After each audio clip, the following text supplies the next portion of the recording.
AI promises neutrality, but in 2025, it still doesn't see us equally. For light-skinned men, face recognition is almost perfect.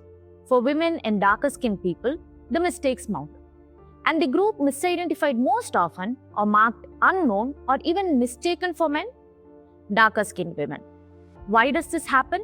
Because the systems learn from the data we feed them. And most of that data is skewed, filled with more images of men than women, more light-skinned than dark. So the machine gets better at recognizing those faces and worse at everyone else's. And the bias doesn't stop there. The people building these systems, the engineers, the researchers, often don't represent the communities most affected. So blind spots in society become blind spots in technology. That's not a glitch in the code. That is society baked into the system. Because the same thing happens outside the algorithm, in schools, in offices, in welfare lines. This gap cannot be classified just as racism or sexism. It's what happens when identities overlap. Inequality doesn't lie in single blows. It piles on. That's what Kimberly Crenshaw named intersectionality back in 1989.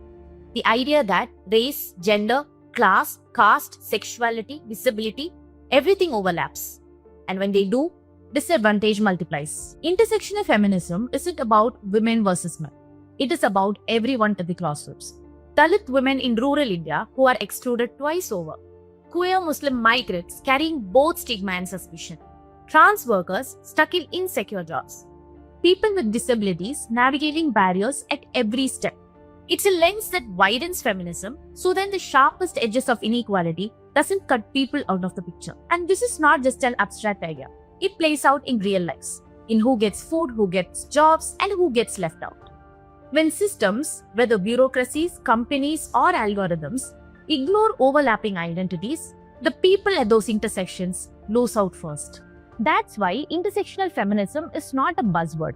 It's a way of seeing hidden harms in systems that claim to be neutral.